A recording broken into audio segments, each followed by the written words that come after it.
1편 1절 6절까지 함께 읽겠습니다. 복 있는 사람은 악인들의 길을 따르지 아니하며 죄인들의 길에 서지 아니하며 오만한 자의 자리에 앉지 아니하고 오직 여호와의 율법을 주야로 그 율법을 주야로 묵상하는구나. 그는 시냇가에 심은 나무와 철을 따라 열매를 맺으며 그 잎사귀가 마르지 아니함 같으니 그가 하는 모든 일이 다 형통하리로다. 악인들은 그렇지 않으며 오직 바람에 가는 기호와 같도다. 그러므로 악인들은 심판을 견디지 못하며 죄인들이 의인들의 보증에 들지 못하리로다. 무릇 의인들의 길은 여호와께서 인정하시나 악인들의 길은 망하리로다. 아멘. 나이가 들어가지고 설교하면서 좀 부담스러운 하나는 했던 말을 자꾸 또 하는 경우가 있습니다. 그래서 했던 말을 또 하는 경우는 그 말을 하는 줄 잘 몰라가지고 또 하게 되는 것도 있어요. 두 번째는 아는 게 그것밖에 없으니까 자꾸 그 말만 하는 것도 있습니다. 그렇죠? 그래서 생각나는 게 그것밖에 없어서 그럴 수도 있고 아는 게 또 그것밖에 없어가지고. 근데 세 번째 하는 말, 할 말을 또 하고 또 하는 이유는 중요하니까 그 말을 그대로 듣고 그 말대로 살아야 되는 걸 좀 더 또 말하고 싶어서 했던 말 또 하는 자녀들이 아버지 또 그 말 또 합니까? 그때도 했잖아요. 왜 또 맨날 그 잔소리를 합니까?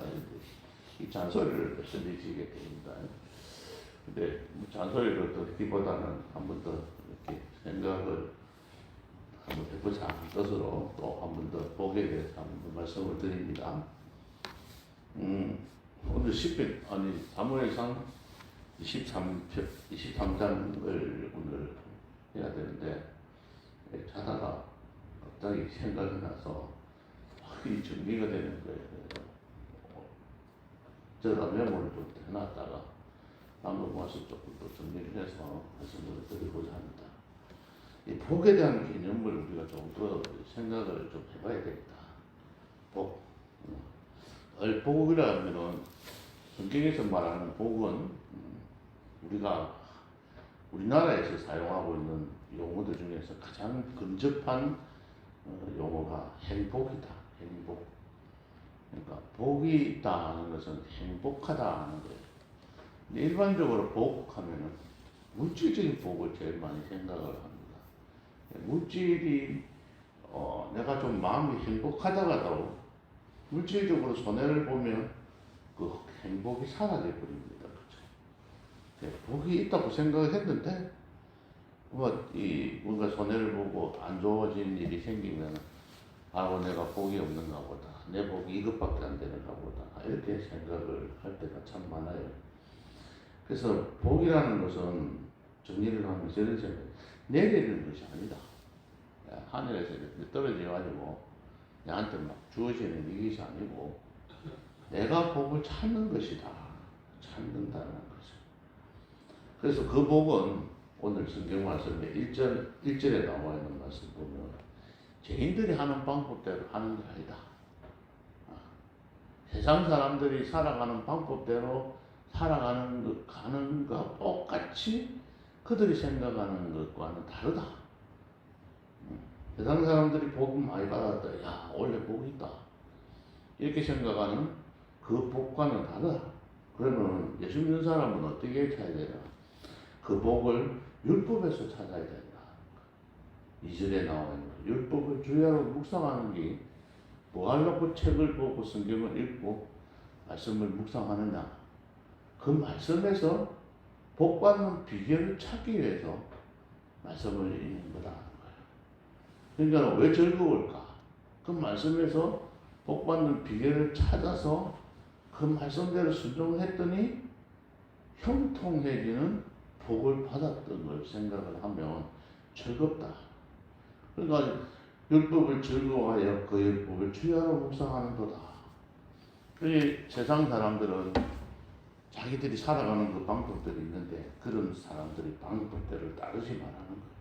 그 사람들이 길을 따르지도 말고, 그 사람들이 가는 길에도 서지도 말고, 그 사람들이 앉는 자리에도 앉지 말고, 그러한 모습으로 살아가는 것이 예수 믿는 사람이 아니고, 예수 믿는 사람은 말씀에서 가르쳐주고 있는 그 말씀대로 순종하는 자가 그게 복이 있는 사람이다.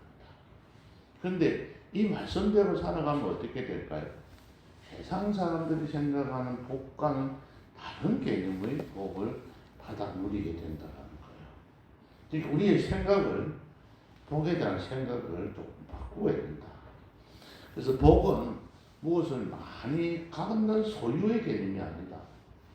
많이 가지고 쓰고 남음이 아니라 하나님께서 쓰고 남은, 우리 성경에 나와 있는 부자처럼 남아서 창고를 더 지어가지고 그 창고에다가 더 많은 걸 채워놓고, 야, 내가 먹고 사자, 누리자, 즐기자, 이런 개념의 복이 아니라는 겁니다.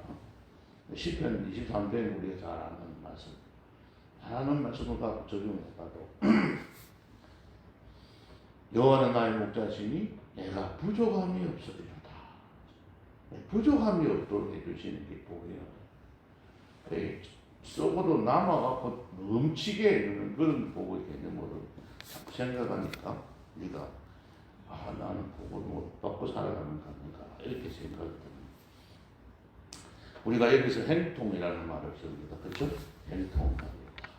3절에 보면은 그가 하는 모든 일이 행통하다.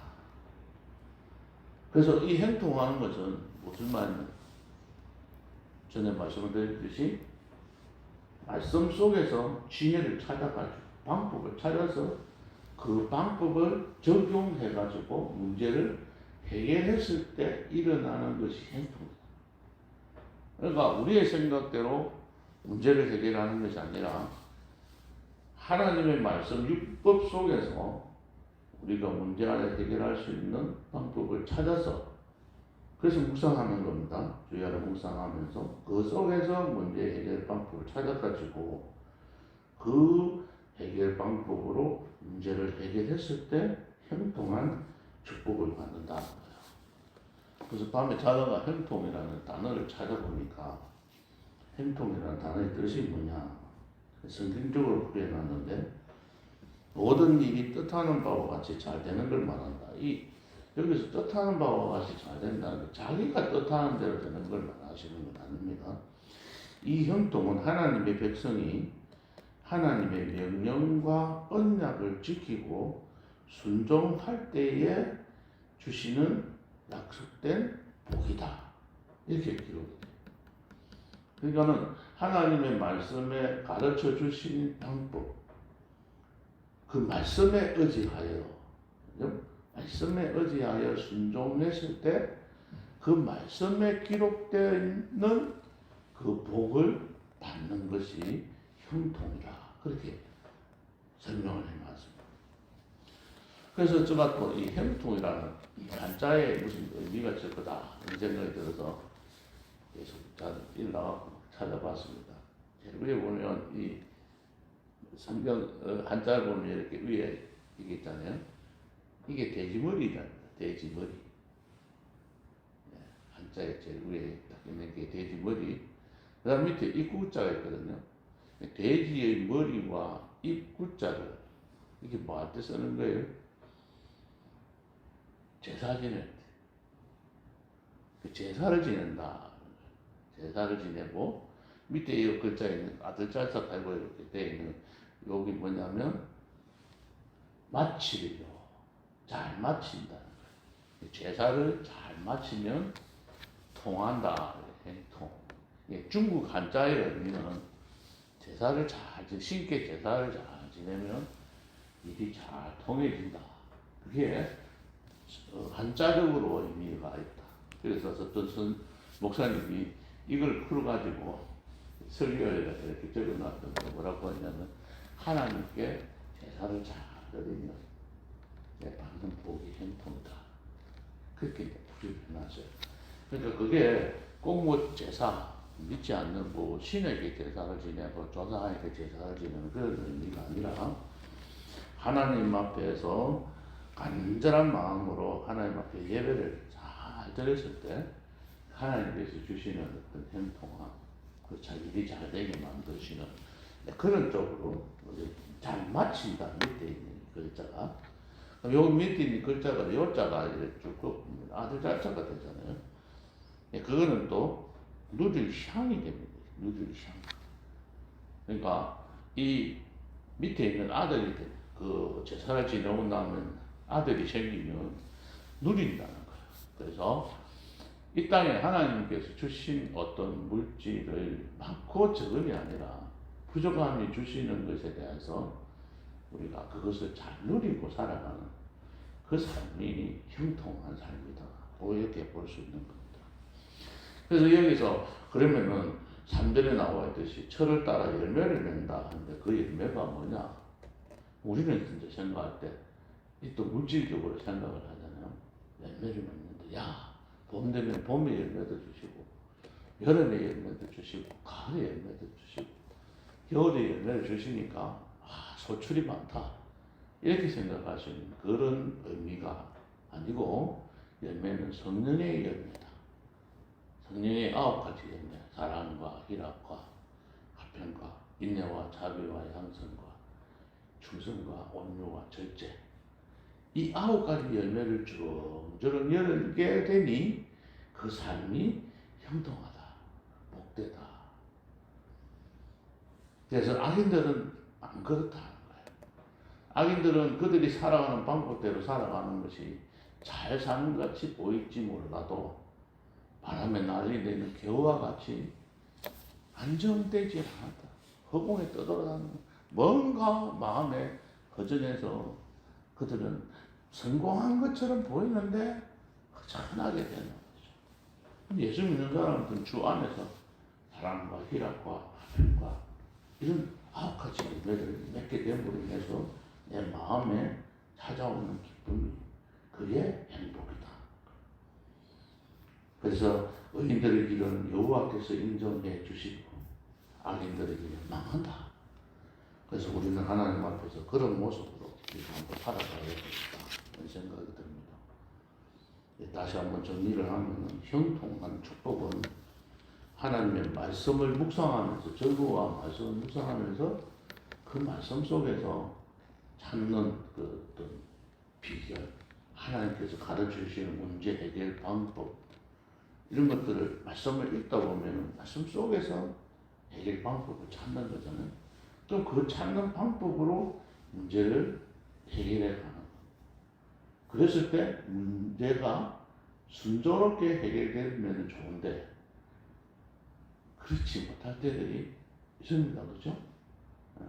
그럴 때 우리가 넘어지면 안 돼요. 세상 사람들이 살아가는 방법대로 살면 좋게 되는데 예수 믿는 사람 방식으로 성경 말씀대로 살다 보면은 세상 사람들이 생각하는 그런 복이 안 온단 말이에요.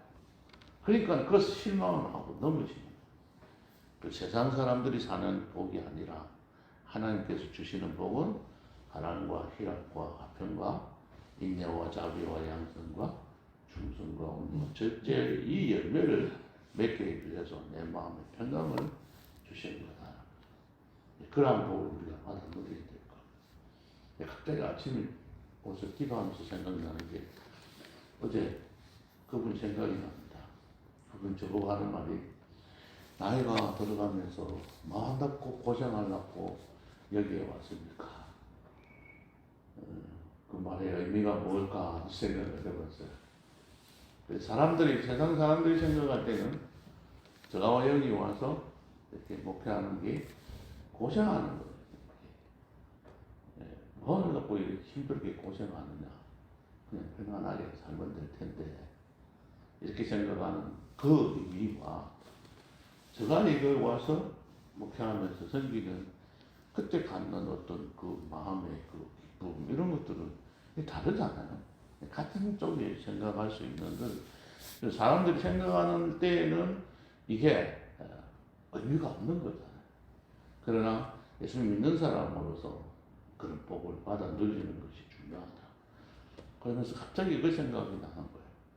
제가 어릴 때 열왕기 성경 처음으로 일독을 할 때 열왕기 상하를 읽고 어릴 때 딱 느낌이 열왕기 상하는 전부 다 보면은 왕이 되었을 때 처음에 왕이 되었을 때는 좀 잘하다가 말년에 가면 다 잘된 왕이 거의 없어요.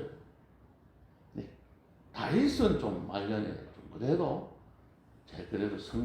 말년에 성공한 왕이 다윗이고 그 나머지 왕은 다 말년에 다 망하고 있어요. 그래서 예수를 믿어도 말년에 예수를 더 잘 믿어야 되겠다. 그런 의미에서 생각해 보면 제가 여기 와서 목회하는 일은 이게 복된 것이다. 이게 좋은 거다. 이 속에서 복을 찾아가야 되는 것이다. 그런 생각을 했습니다.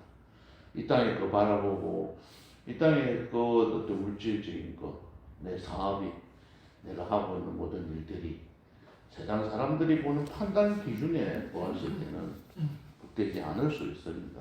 내가 힘들고 어려울수록 또 하나님 앞에서 나의 부분도 부족한 점, 하나님 앞에 예배를 드리는 그 행위가 하나님을 섬기는 그 행위 부족한 점은 무엇이 있을까 생각하고 온 마음과 정성과 뜻을 다 해서 하나님을 섬기고 이웃을 내 몸과 같이 사랑하는 그런 마음들을 이렇게 그런 영적인 예배를 하나님 앞에 잘 들었을 때 하나님께서 주시는 그 축복입니다. 신명기 29장 9절을 읽고 말씀 마칠까 합니다. 그런즉 너희는 이 언약의 말씀을 지켜 행하라. 그분은 이렇게 설명을 했습니다. 하나님을 공경하며 정성으로 예배와 제사를 드리라. 그리하면 너희의 하는 모든 일이 형통하리라. 신명기 29장 9절에 말씀을 하고 계십니다. 모든 일이 형통하시기를 원하신다면 그리하면 이전에 나온 이 말씀들을 우리가 기억하고 그 말씀에 따라서 순종함으로 하나님께서 주시는 참된 복을 찾아서 누리는 복된 성도들 되시기를 예수님의 이름으로 축복합니다. 하나님 아버지, 오늘 복에 대해서 우리가 다시 한번 더 생각했습니다. 복에 대한 인식이 바뀌어지면 하나님 우리의 생활이, 우리의 삶이 또 우리가 생각하는 그 기쁨, 행복이 달라질 수 있음을 우리가 한번 다시 생각해 보았습니다. 갈수록 이러한 말씀이 우리에게 마음에 와닿고 또 그 말씀대로 순종하며 살아가기를 원합니다. 그러나 또 세상을 바라보면서 살다 보니 우리 마음이 또 변하고 또 그 길로 또 다시 생각해서 우리 마음이 괴롭고 또 흔들릴 때가 있습니다. 그럴 때마다 말씀을 묵상하는 가운데 말씀 속에서 우리의 문제 해결 방법을 찾아서 그 말씀대로 순종한 결과 하나님께서 주시고자 하시는 그 말씀에 의지한 복을 받아 누리는 복된 성도들 되도록 축복해 주옵소서. 예수님의 이름으로 기도하옵나이다. 아멘.